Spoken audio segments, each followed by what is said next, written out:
Welcome back to the channel, everyone. The camera is going to be at a weird angle for this video or for the next two because I'm trying to glue on some 3M tape with the phone holder right here, so we're going to get some better footage down the road, but that's still curing. So this angle is actually not too bad, so this is actually pretty cool, so no worries, whatever. We're just going to roll with it. All right, so the channel's doing pretty well. 75 subscribers. We're on video number 10ish or so. I'll double check on the count and all that, but for this video we're going to talk about what it's like driving a Lamborghini, or what type of driving sensations you feel whenever you drive the car. So that's what this topic is going to be for this video. If you're tuning in for the first time, make sure you guys ask me questions. I do videos on everyone's questions. Feel free to write those down below and I will get to your question and do a video about it. So take advantage of that.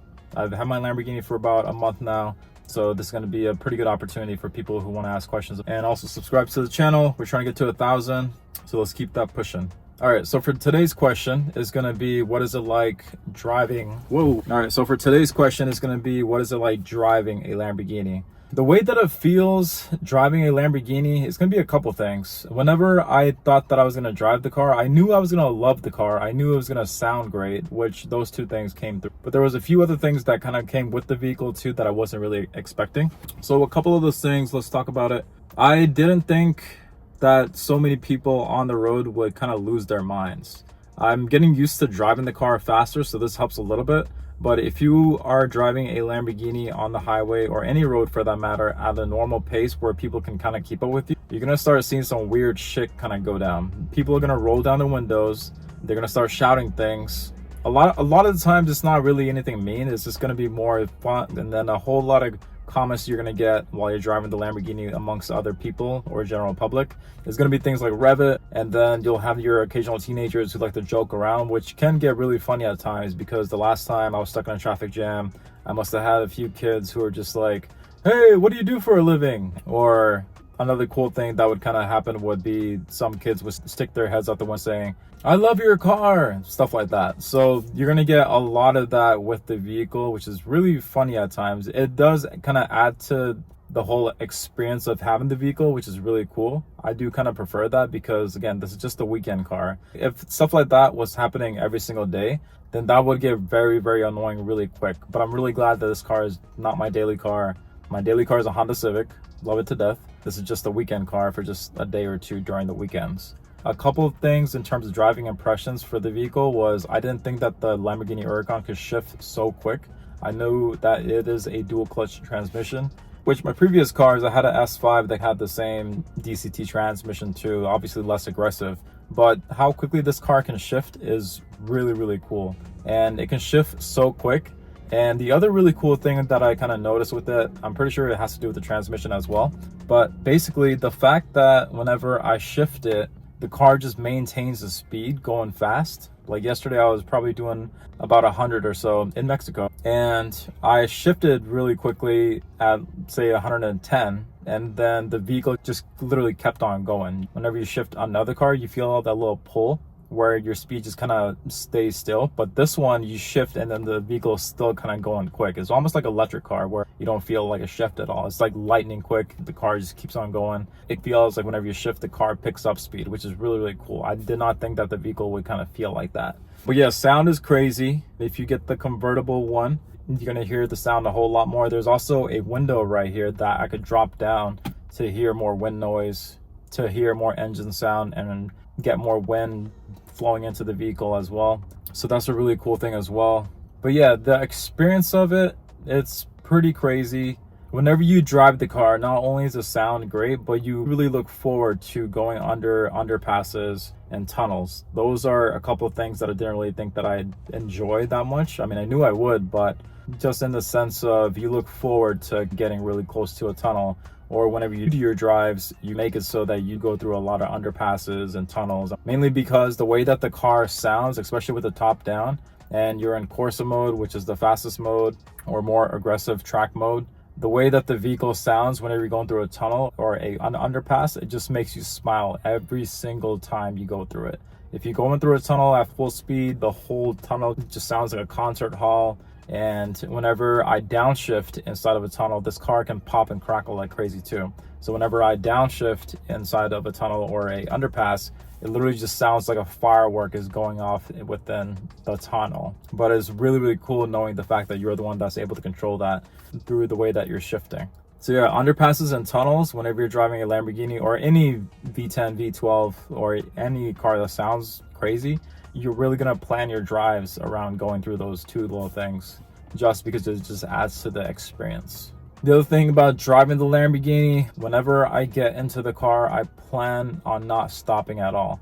If you stop at a gas station, you're gonna get approached, and then if they see one person come up, you're gonna bet your luck that the rest of the people are also gonna come up to you to talk to you and see what you do and all that stuff. So that's one thing to kind of watch out for. There are some days where you do like that, but then there's some other days where you're just trying to get through your day where you don't want to be approached at all. So a lot of the times, what's really cool about this car is that it's like 21 to 22 gallons, which means, and combining that with me not driving the car a whole lot, just 2,500 miles a year, I don't have to make gas station stops too much. If anything, I probably just have to fill up my gas tank once a month, which is really not that bad at all. That one gas tank would usually cost about 80 bucks, fill up on 93. So it's to be expected. But I do try to plan on filling up my gas, not on rush hour time. So I'll either fill it up really early or really late in the day where the gas station is not too packed. Because if one person comes up and if you talk to that one person, you're gonna get multiple people come up to you. And before you know it, you're gonna be stuck there for a half hour just getting into conversations. And then it basically just turns into a gas station party. I know this because I was parked at a mall one day and I just invited a few of my friends to come see the car all at once. And then when we were all just talking there, literally the whole parking lot where I was just parked at all by myself initially turned into an entire car meet. So that's the level of attention that you'll get with the general public. Again, it all depends on where you're kind of parked, which city you're in. But I will say that the parking lot that I was parked in the mall that one time, was a pretty wealthy town. So if you parked at just a normal regular town, I'm pretty sure that you'd get the same reaction amongst other people too. So that's kind of one thing about not exactly driving the car, but owning the car in general, is that you'll get that level of attention. So just be prepared for that. The other thing to mention in terms of driving the car, I knew that this was going to be an issue, but I didn't think that was going to be this much of an issue. If you ever decide or dream on planning to get a Lamborghini, you better make sure that it has the front lift system where the front of the car can raise up. That was one huge thing that I'm really glad that this car had.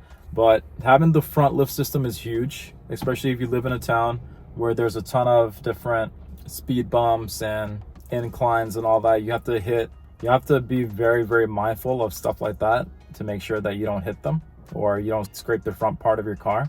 What I kind of do is whenever I go driving my car, I typically only drive the car if I know I'm going to a place that I've been to before.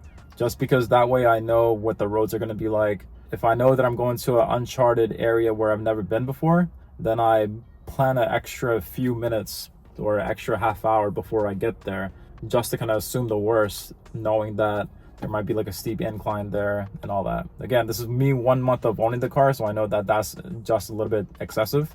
But yeah, watching out for things like bumps, inclines is a huge thing to watch out for whenever you're owning the car, because you don't want to scrape the front.